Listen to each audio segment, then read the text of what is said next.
Hey there. Tonight we will be reading a timeless classic, Cinderella, as told by the Brothers Grimm. So, before you settle in, feel free to like and subscribe if this story brings you comfort. And I'd love to hear from you.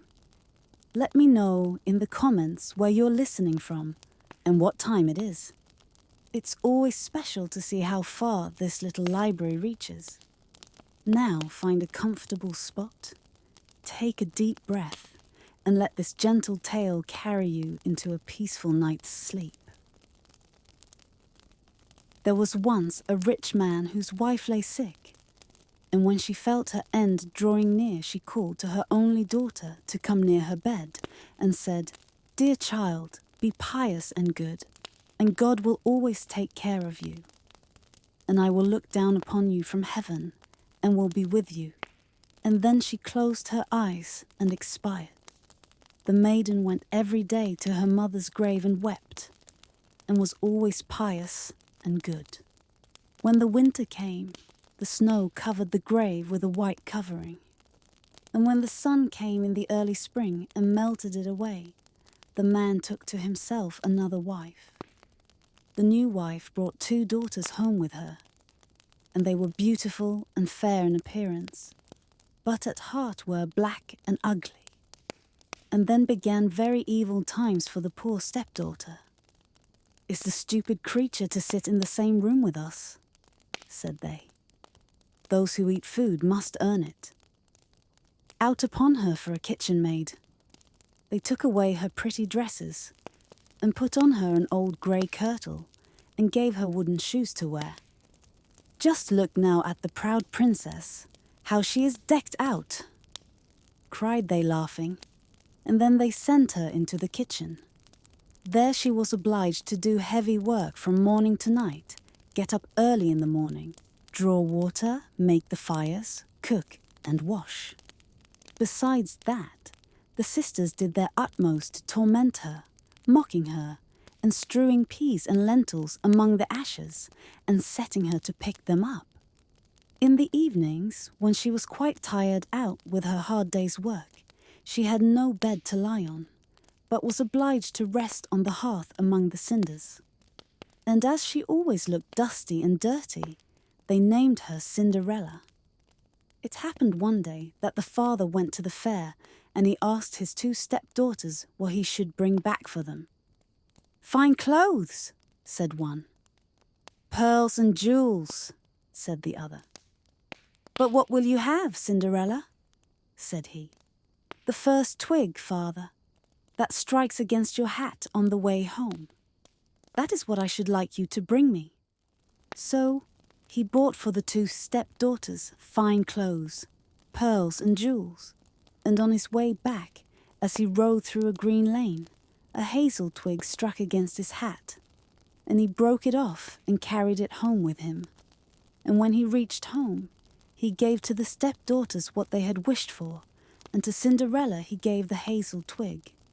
She thanked him and went to her mother's grave and planted this twig there, weeping so bitterly that the tears fell upon it and watered it. And it flourished and became a fine tree. Cinderella went to see it 3 times a day, and wept and prayed, and each time a white bird rose up from the tree. And if she uttered any wish, the bird brought her whatever she had wished for. Now, it came to pass that the king ordained a festival that should last for 3 days, and to which all the beautiful young women of that country were bidden, so that the king's son might choose a bride from among them. When the 2 stepdaughters heard that they too were bidden to appear, they felt very pleased, and they called Cinderella and said, "Comb our hair, brush our shoes, and make our buckles fast. We are going to the wedding feast at the king's castle." Cinderella, when she heard this, could not help crying, for she too would have liked to go to the dance. And she begged her stepmother to allow her. "What? You Cinderella?" said she. "In all your dust and dirt, you want to go to the festival? You that have no dress and no shoes." You want to dance?" But as she persisted in asking, at last the stepmother said, "I have strewed a dishful of lentils in the ashes, and if you can pick them all up again in 2 hours, you may go with us."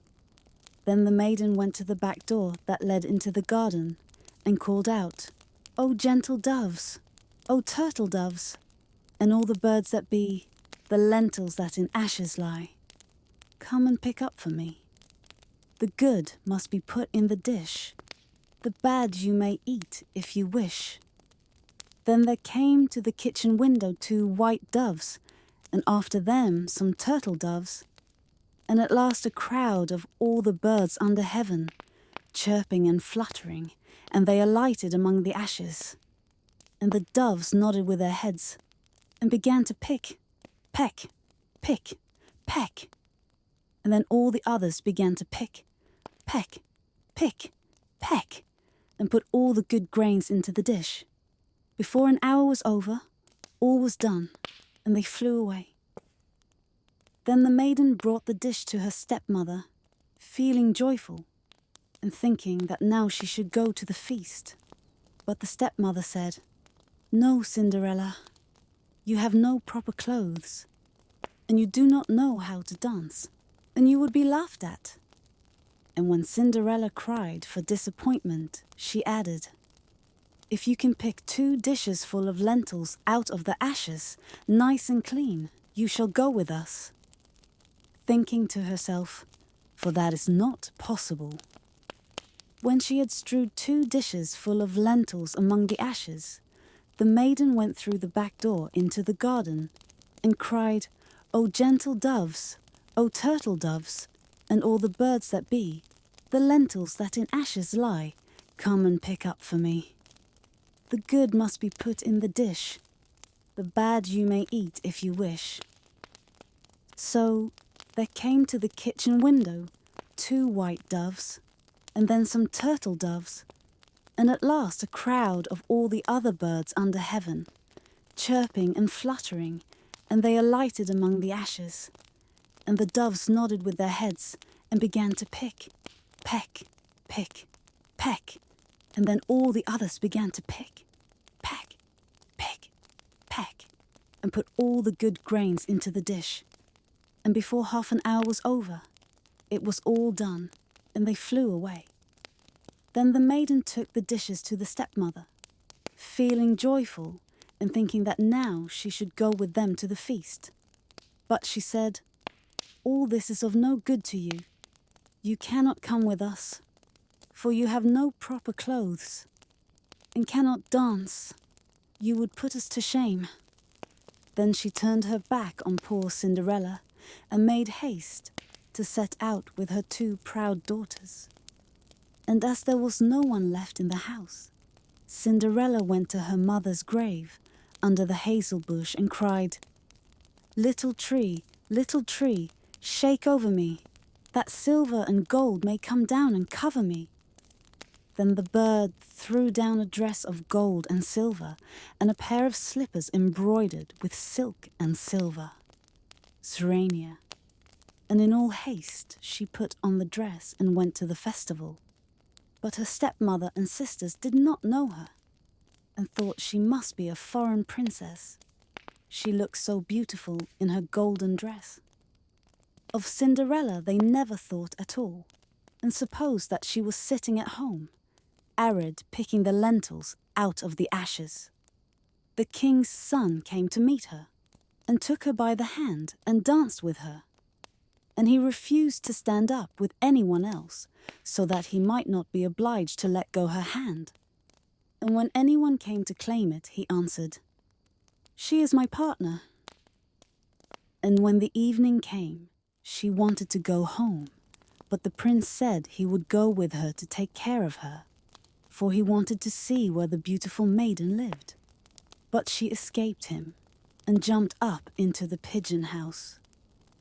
Then the prince waited until the father came and told him the strange maiden had jumped into the pigeon house. The father thought to himself, "It cannot surely be Cinderella," and called for axes and hatchets, and had the pigeon house cut down but there was no one in it. And when they entered the house, there sat Cinderella in her dirty clothes among the cinders, and a little oil lamp burnt dimly in the chimney. For Cinderella had been very quick, and had jumped out of the pigeon house again, and had run to the hazel bush, and there she had taken off her beautiful dress and had laid it on the grave, and the bird had carried it away again. And then she had put on her little grey kirtle again, and had sat down in the kitchen among the cinders. The next day, when the festival began anew, and the parents and stepsisters had gone to it, Cinderella went to the hazel bush and cried, little tree, shake over me, that silver and gold may come down and cover me." Then the bird cast down a still more splendid dress than on the day before. And when she appeared in it among the guests, everyone was astonished at her beauty. The prince had been waiting until she came, and he took her hand and danced with her alone. And when anyone else came to invite her, he said, "She is my partner." And when the evening came, she wanted to go home, and the prince followed her, for he wanted to see to what house she belonged. But she broke away from him and ran into the garden at the back of the house. There stood a fine, large tree, bearing splendid pears.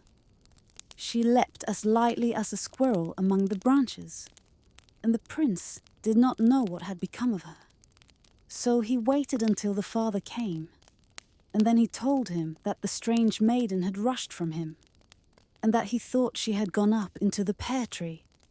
The father thought to himself, "It cannot surely be Cinderella," and called for an axe and felled the tree, but there was no one in it. And when they went into the kitchen, there sat Cinderella among the cinders, as usual, for she had got down the other side of the tree, and had taken back her beautiful clothes to the bird on the hazel bush, and had put on her old grey kirtle again.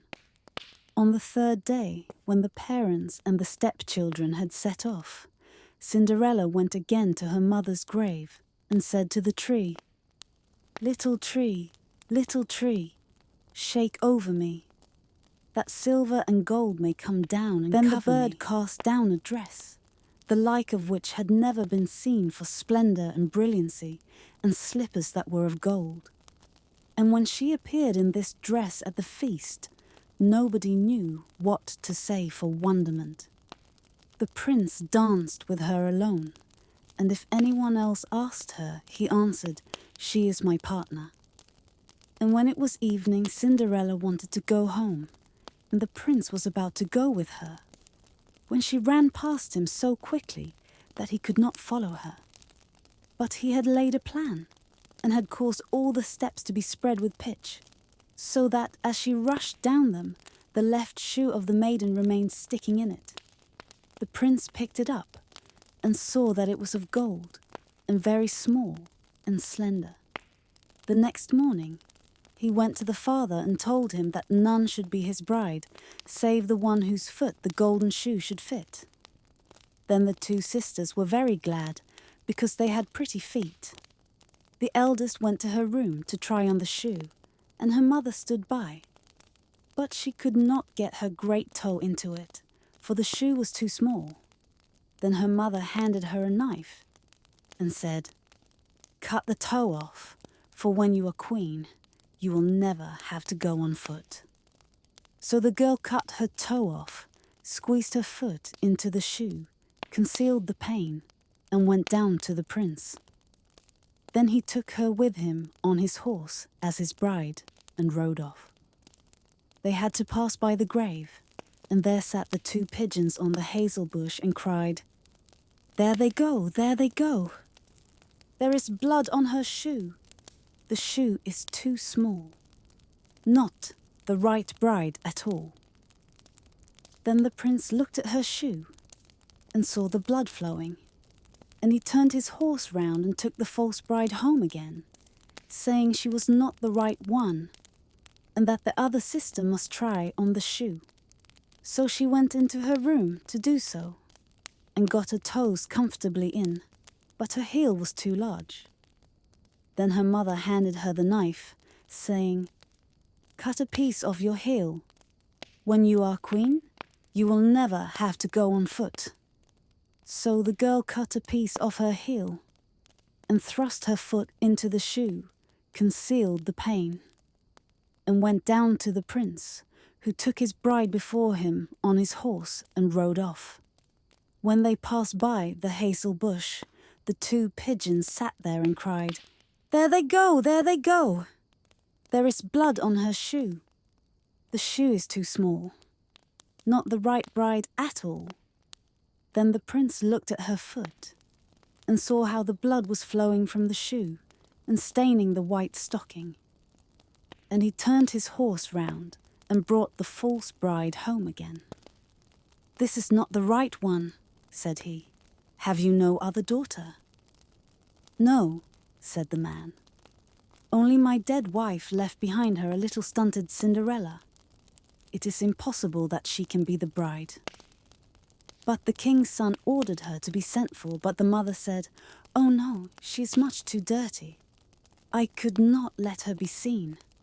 But he would have her fetched, and so Cinderella had to appear. First she washed her face and hands quite clean, and went in and curtsied to the prince, who held out to her the golden shoe. Then she sat down on a stool, drew her foot out of the heavy wooden shoe, and slipped it into the golden one, which fitted it perfectly. And when she stood up, and the prince looked in her face, he knew again the beautiful maiden that had danced with him, and he cried, "This is the right bride."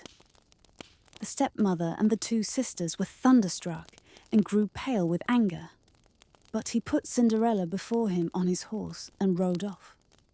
And as they passed the hazel bush, the two white pigeons cried, "There they go, there they go! No blood on her shoe. The shoe's not too small. The right bride is she after all." And when they had thus cried, they came flying after and perched on Cinderella's shoulders, one on the right, the other on the left, and so remained. And when her wedding with the prince was appointed to be held, the false sisters came, hoping to curry favour and to take part in the festivities. So as the bridal procession went to the church, the eldest walked on the right side, and the younger on the left, and the pigeons picked out an eye of each of them. And as they returned, the elder was on the left side, and the younger on the right, and the pigeons picked out the other eye of each of them. And so they were condemned to go blind for the rest of their days, because of their wickedness and falsehood. The end. Thank you for listening. May your sleep be peaceful, and your dreams be gentle. Until next time, good night.